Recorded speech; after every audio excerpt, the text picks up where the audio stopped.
Nous sommes ensemble dans beaucoup d'activités et je pense que tous ceux qui la côtoient la respectent. Moi, mon expérience, je suis un mauvais politicien. Pour ne pas dire je ne suis pas un politicien. Je suis devenu maire par défaut. Par défaut. Et aujourd'hui, je suis à mon 3e mandat de maire.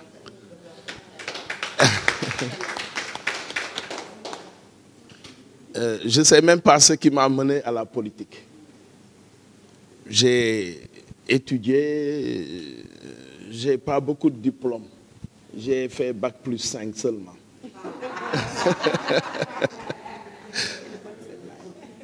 Alors, j'ai travaillé dans de grands groupes, le groupe Bolloré, où bon, j'ai commencé par le groupe Delmas, après la fusion, j'étais dans le groupe Bolloré et j'avais de grandes responsabilités, chef service administratif de toutes les sociétés du groupe pendant 20 ans. Et là-bas, j'étais entouré de Toubab. On était 2 Noirs. Quand il y avait la salle, on l'appelait la salle du Conseil des ministres parce que tous les mercredis, nous nous retrouvions autour de la table avec directeur général, adjoint, patati patata. Et il y avait 2 Noirs. Et j'étais parmi les 2 Noirs. Mais puisque je suis un rebelle, je me faisais respecter. Da ngay am personnalité. Boo nekkee ak ñenn ñi. Et c'est cette personnalité que je veux transmettre aux femmes. Les femmes doivent avoir de la personnalité. Nous, kenn du leen yàpp, ñu respecter leen. Mais d'où me vient tout cela, cet amour pour les femmes? Ça vient de ma chère maman que j'adorais. Je suis né dans une famille et il y avait beaucoup trop de femmes dans la famille. Et donc, il y avait 2 garçons et j'étais le plus jeune des garçons. Voilà, may réew nag. Waaw, parce que j'aimais faire le petit malin là, etc. Et ma maman me choyait. Et j'étais bien géré. Et puis, surtout parce qu'on avait perdu notre papa alors que j'étais très jeune. Ma maman, commerçante, se battait, se réveillait à 4 heures du matin. Préparer ce qu'elle avait à préparer. Préparer tout avant de partir à 5 heures. Nous allions après à l'école. Je me rappelle même, en période de froid comme ces temps, mois de décembre, janvier, elle préparait le handla.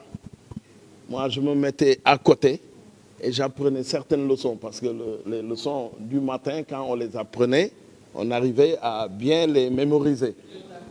Alors donc, c'est là où j'étais. Et j'étais seul avec elle.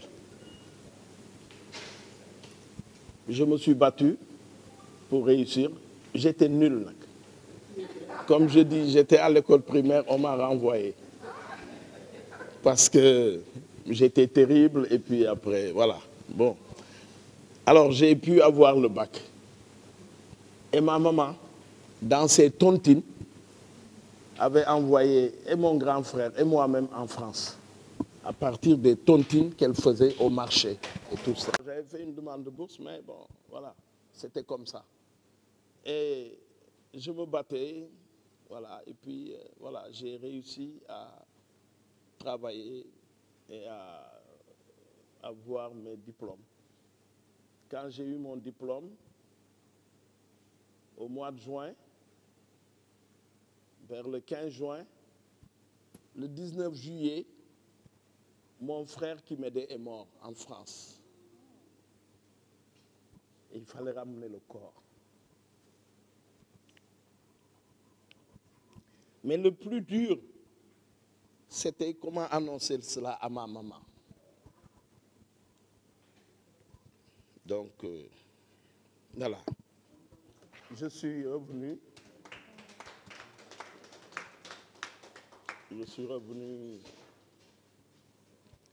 au Sénégal avec le corps.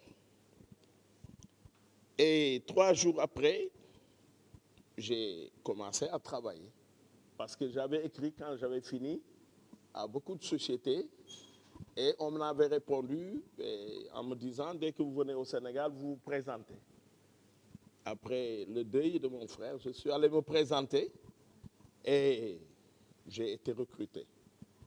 Recruté d'une manière exceptionnelle. Parce que je crois que Dieu prévoit le destin des gens. Je suis venu, je suis allé, on m'a dit non, non, non, vous allez voir telle personne, c'était le directeur d'exploitation. Je suis allé, il m'a reçu, il m'a dit mais il faut revenir demain matin.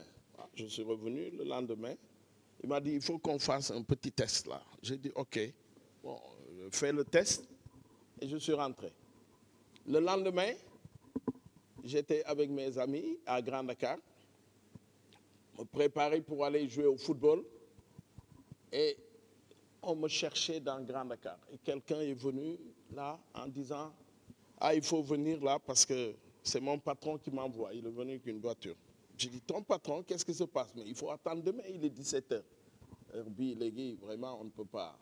Il me dit « Si je ne vous amène pas, on va me licencier. » J'ai dit « Ah. » Alors mes amis m'ont dit ah, il faut accepter quand même de partir, il ne faut pas qu'il perde son emploi. Alors je suis allé répondre. Alors ce directeur me dit, vous allez commencer demain matin à travailler. J'ai dit quoi? Bon, alors j'ai dit ok. Je ne peux pas parce que je viens de France, j'ai toutes mes affaires, il faut que je retourne. C'était un mercredi comme aujourd'hui. Il me dit, on vous paye le billet, vous partez et vous revenez avant le week-end. Donc je suis parti le jeudi et réglé mes petites affaires là-bas et je suis rentré le dimanche. Et le lundi, j'ai commencé à travailler. Et ce travail, je remplaçais une dame, comme par hasard. Une dame qui était partie 3-4 mois avant. Le bureau que j'ai trouvé était un bureau poussiéreux avec des tas de dossiers. J'ai dit, hey, fan la Dougouman, est-ce que je pourrais faire ça? Alors donc, je me suis débrouillé, je me suis battu. Et mon seul objectif, c'était de faire réussir ma famille. Voilà. Parce que toutes mes sœurs étaient des enseignantes. Toutes. Mais vous savez, les enseignants au Sénégal, hein, c'est normal qu'ils fassent grève là, mais je ne dirai pas plus. Alors, donc, je vais vite finir, mais il faut que je vous dise pourquoi je suis arrivé à tout cela. Alors, j'ai dit, il faut que je fasse plaisir à ma famille. Donc, l'objectif, nous n'étions pas aussi riches que cela. Hein. Des maisons, vous savez, en son temps, quelques baraques par-ci, des maisons en dur, très trucs. Alors, j'ai dit, mon frère qui avait bien réussi, parce qu'il était ingénieur télécom, hein, il est mort à 28 ans. Alors, je me suis dit, moi aussi, je peux mourir aussitôt après. Mais je dois tout faire pour que ma maman ne soit pas seule. Elle avait pris de l'âge. J'ai dit, je vais lui construire une maison. Tout mon salaire, j'ai dit tout mon salaire. Je gagnais en 1980 350 000 francs en débutant. C'était beaucoup, c'était avant la dévaluation, c'était énormément d'argent. Beaucoup d'argent. Tu pouvais tout avoir avec... Et puis après, j'avais un logement au point E. Mais je n'osais pas dire je vais déménager. Je suis resté avec maman. Et puis je partais au point E, je restais là-bas avec mes amis et tout. Je revenais le lendemain, je prenais petit déjeuner avec elle, je partais et tout. Je lui ai construit une maison R+2 parce que tout mon salaire, je mettais. Après, quand j'avais besoin de partir avant que j'aie mon véhicule de service, c'est elle qui me donnait le transport. La maman, j'ai eu de tout. Alors, je me suis battu. Et mes sœurs, j'ai amené tous leurs enfants faire des études aux États-Unis et en France. Parce que je les adorais. Et à plus de 50 ans, quand je venais à la maison, je trouvais ma maman et je prenais ses seins. Je dis, il faut quoi? Il faut que je m'aille. Alors, je l'adorais. Et quand je voyageais, même si c'est 3 jours, Soumaya de may gueulou. Tellement qu'il y avait une fusion entre elle et moi. Et donc cet amour-là, c'est ce que j'ai voulu transmettre. Quand j'ai décidé de faire la politique, elle était encore vivante. C'est l'année où je suis entré en politique qu'elle est décédée. Alors, je suis venu, j'ai dit, il faut que je c'est Mbakiou Faye, que vous connaissez là, qui m'a fait entrer. Hein. Bon, il faut que tu viennes et tout ça. J'ai dit, ok, d'accord. L'année où je suis venu, je suis entré, je ne savais rien de la politique. Je suis du Parti socialiste. Le parti était dans l'opposition. C'était en 2007. Donc je n'avais pas choisi le plus facile. Et je suis allé, le premier jour, on nous convoque en réunion. On nous dit 16h. Moi, à 16h moins quart, j'étais là-bas. J'attends. La réunion a débuté à 18h. Et j'ai dit, c'est quoi ça? Alors, j'ai laissé les gens, les salam alek, et puis quand ils ont pris la parole, après j'ai levé la main. J'ai dit, moi, je ne comprends pas. Si c'est la politique, si vous dites que vous voulez le développement, si vous voulez, vous convoquez à 16h et on commence à 18h. Moi, je ne peux pas suivre ces choses-là. Parce que moi, je travaille, je suis resté très carré, comme on dit, privé. Alors, bon, j'ai dit, bon, d'accord, on convoque une deuxième réunion et en plus le soir, j'ai dit à ma femme, hey, les gars là m'ont convoqué encore. Je suis parti, on nous dit 20h, la réunion a démarré à 21h. Je dis, ah, ok. Maintenant, vraiment, il faut que nous moytons parce qu'on ne peut pas avec définir quoi. La politique, c'est sérieux. Et donc, on ne doit pas faire n'importe quoi. Et il faut le commencer par respecter les gens, respecter les horaires, respecter ce que l'on fait. Voilà. Alors, donc, tout cela, j'ai fait et je suis allé aux élections. Il y a le dimbalé. Mais il y a le nouveau dimbalé, c'est aussi simple. J'entrais dans Grand Dakar, je vais chez madame, Tikeram. Ah, madame, je veux que vous me de la politique. Quand moi, je suis Maïmouna Diouf. Yow la ñuy andal.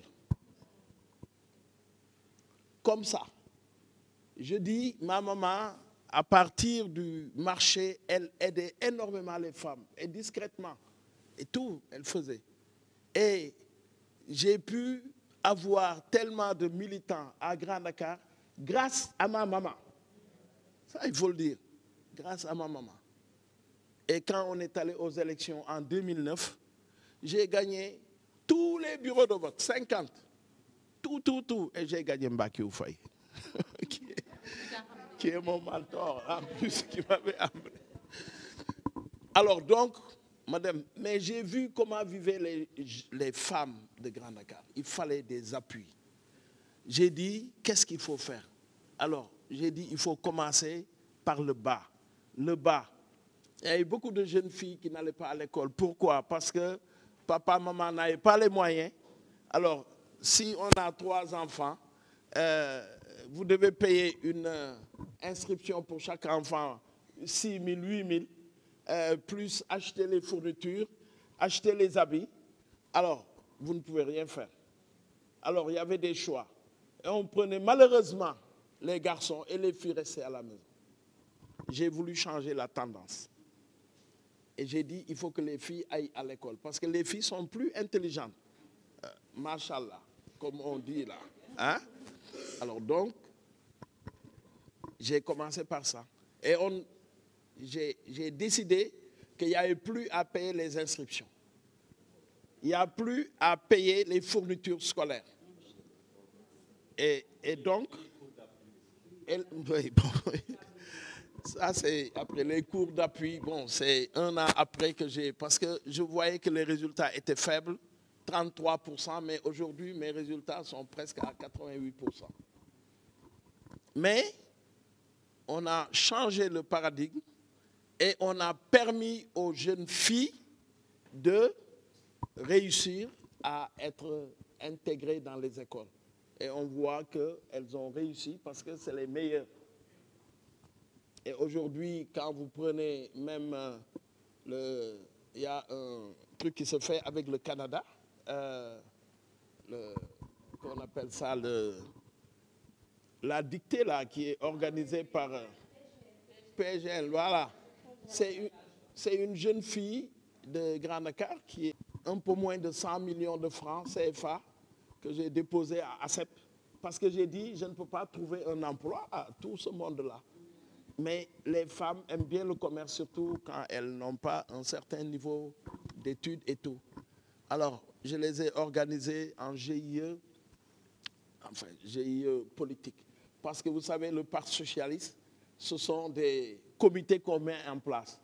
Et donc pour moi, chaque comité REC est un moyen de faire un GIE pour les femmes. Et on les finance jusqu'à 5 millions, etc. Et les femmes s'organisent vraiment tellement bien qu'aujourd'hui, j'ai presque 80, comment on appelle ça, GIE qui fonctionnent.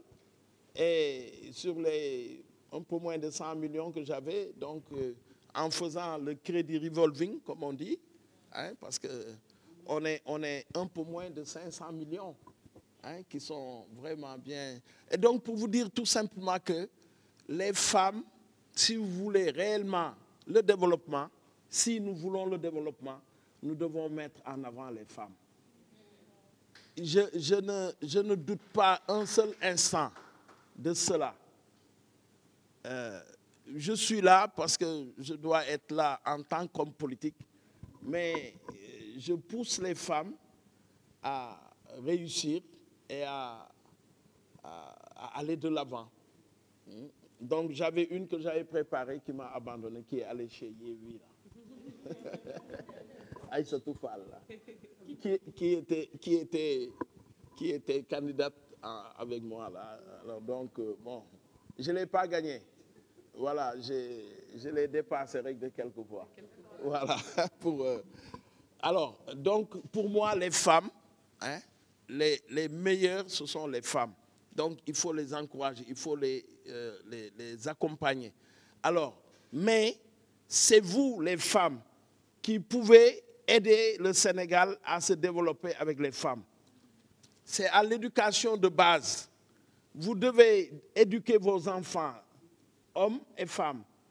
Les hommes pour respecter les femmes et leur donner jox leen seen cër, et les filles pour qu'elles soient engagées, déterminées comme Madame la mairesse. Je crois que si on pousse à cela, alors on peut réussir au Sénégal. Vraiment, je vais m'en arrêter là parce que je risque de